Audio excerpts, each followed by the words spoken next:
Do you know that there's some several various scriptures that's talking about money, investing, saving, and budgeting? Today, I want to take you through step by step ways to do all these three things.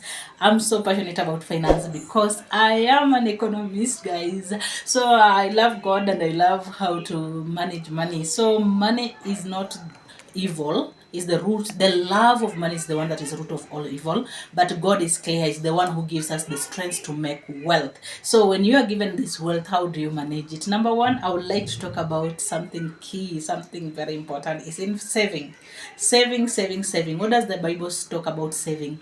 In the book of Proverbs, there is a scripture that talks about, go to the ant, you foolish you sluggard, go and see what the ant does, so that can keep the food. And if you study the ants, if you have seen the ants, for us who have been raised in the rural areas, they keep their food. They have a very big, they make a very big hill where they keep their food, so that when the season where there's no food, they are able to capture on that.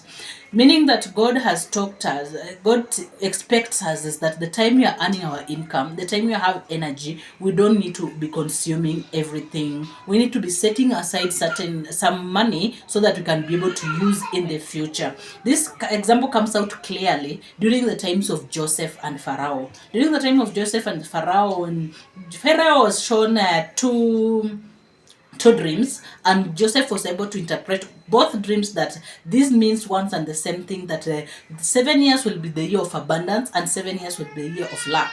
What this means in the world of finance is that there are times we will have abundance and the times we will have lack. There are seasons of life. These seasons of life affects all of us. You'll be a Christian, not a Christian, and everything, it affects all of us. So during the time of abundance, God told Joseph to tell Pharaoh is that he should save 20% of the abundance. And this is where the saving concept comes in. In the financial aspect, as I told you, I'm an economist, we usually talk about pay yourself first. That in that when you get any type of money, and I mean it, any type of money, be it 1,000, be it 100K, say pay yourself first. Different financial experts advise differently, but according to your needs and according to where you are in life, you can. But the basic one is usually 10%. 10% of what you are getting it, you save. But according to the Bible, it's 20%, right? If we read that story clearly. But according to you, there are those who have so many needs, and maybe the income is little. I can't give you a blanket advice to cover everything. So you set aside amount, pay yourself first.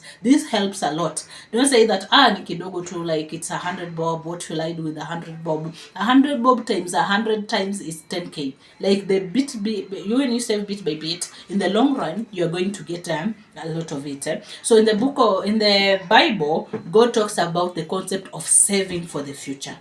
If God himself sees it wise that we need to be saving for the future, who are we not to apply the same? Yeah, we need to set it aside, so that when we have a lot, we set it aside, so that during the time of lack, the time of drought, we are now in a better position to be able to cater for such issues, so that when you are getting a salary, you're not squandering everything. In the future, you're wondering, oh, where will I get, maybe the God forbid the job has stopped, or you have some medical condition that you're not able to work at that particular time, but you have already saved, because you have appreciated this concept of saving. You are paying yourself first and setting aside. That is very clear in the Bible. The second concept I'm talking about, and of using biblical evidence, is investing.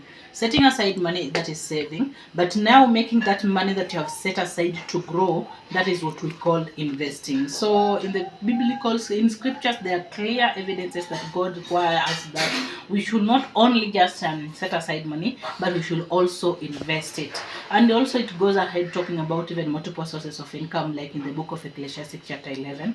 It takes that invest, have multiple sources of income, or multiple streams of income, 7 or 8. In that, God is expecting us not just to depend on one source of income, but many more. So when investing, what I'm saying is that you're now putting this money to work for you.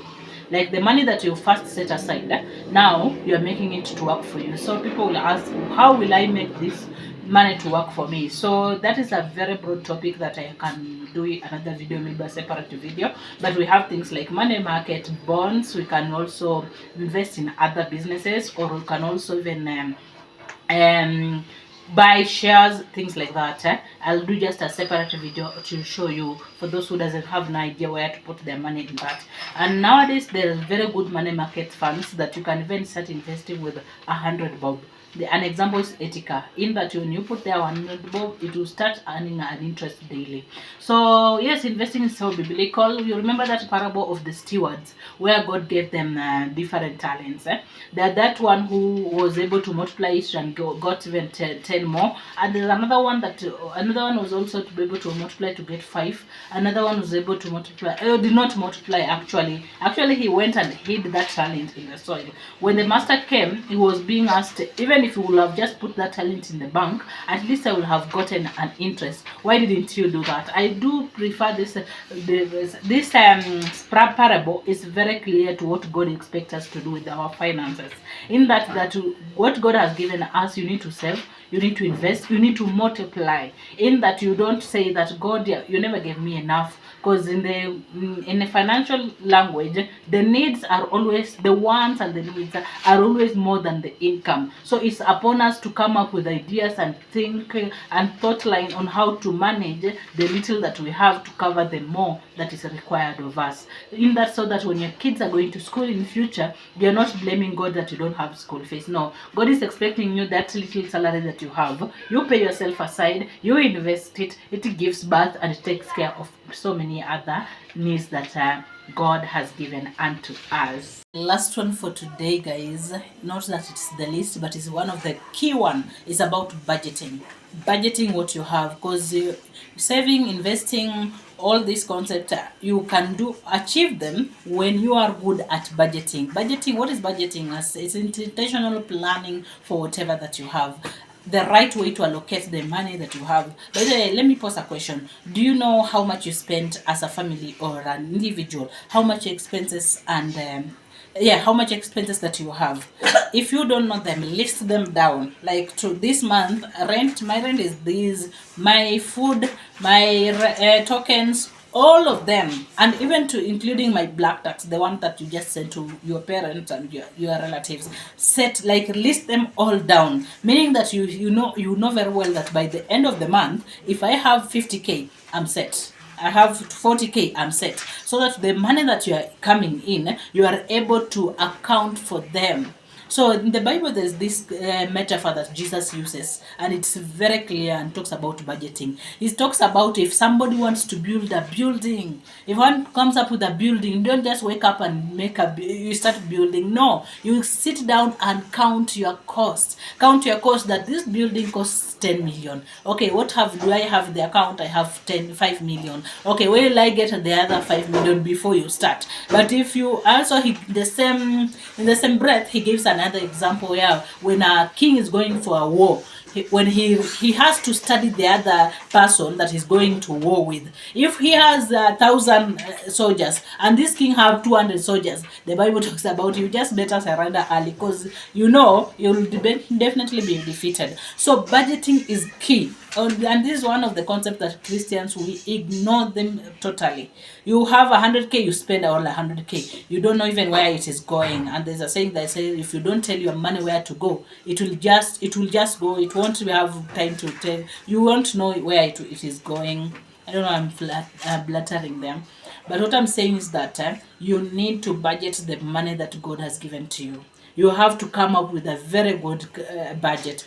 Nowadays, on this era of internet, you can go to the internet and come up with a budget template. You'll get one. I'm so good at budgeting for myself, because I know it's one of the key reasons where I can be able to squeeze a little coin to set it aside. But remember, we already said that in our budgeting, we have already paid ourselves. We pay ourselves first. The money that is coming in our pockets, we are setting aside for ourselves first. That's what we call pay ourselves. Then the remaining, now we are allocating to other bills and other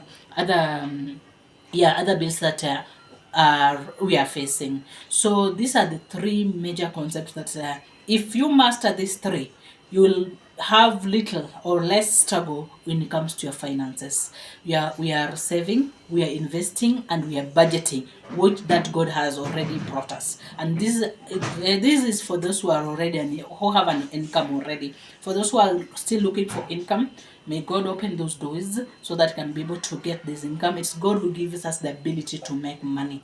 But this is just we have just just a topic that I'm talking about. I'll produce another video about multiple sources of income, about side hustles and the savings and all those money market funds, just to talk more, because the money is a wide range. But if there is something important you need to know, is to need to study to be financially literate, because amount of money that comes in doesn't matter. What matters is what remains, because you can be able to, you can be earning 20k and you have savings, and somebody else earning like 200k and they don't have savings, because the more they earn, the more they spend. So for you to be wise enough is to come up with a budget. You have to save and you have to invest. So may God bless you. If you're new here, kindly subscribe, like this video, and let us walk this journey together.